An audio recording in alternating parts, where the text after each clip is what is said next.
But first, I'm joined by British doctor Mohammed Mustafa, known to many of his followers as the Beast from the Middle East, who has first-hand experience in Gaza. We would drive from the European hospital to Nasser hospital, and there would be about 4 buildings standing, and it was just rubble, and people were living in and amongst this rubble. Do you believe the IDF are deliberately killing civilians?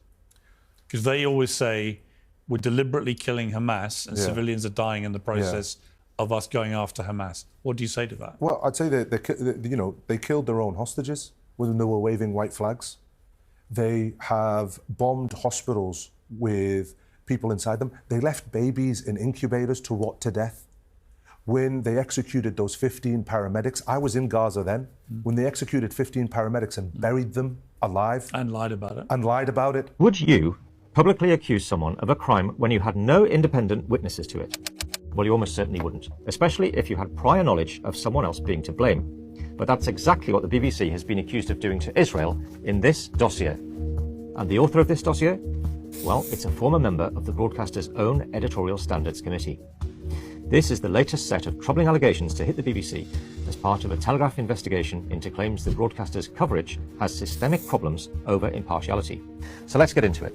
In April and June 2024, the BBC published 2 stories about the discovery of mass graves at Al Nasser and Al Shifa hospitals in Gaza. According to the internal BBC dossier, the articles strongly implied that Israeli forces had buried bodies at both sites prior to withdrawing from the area.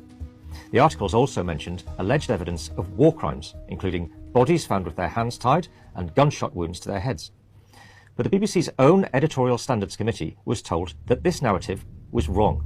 The memo says that the most likely explanation is that the mass graves were dug by Palestinians themselves, and the people buried there had died or been killed prior to the arrival of the Israeli ground forces. So the BBC made a mistake. Well, perhaps. But the committee argues that the broadcaster knew that Palestinians were burying their dead at these sites before the Israeli raids. Several months earlier, the BBC itself reported on Palestinians digging mass graves, and geolocation clearly places the 2 burial sites in roughly the same area. Now, whatever your personal views may be on the actions of Israel in Gaza, implying a country committed war crimes when there is evidence to the contrary has serious ramifications, not least because it could erode the credibility of genuine war crime claims at a later date. How can we expect anyone to develop an informed or nuanced opinion when the BBC is only presenting them with some of the facts? That is perhaps the most damning takeaway of all.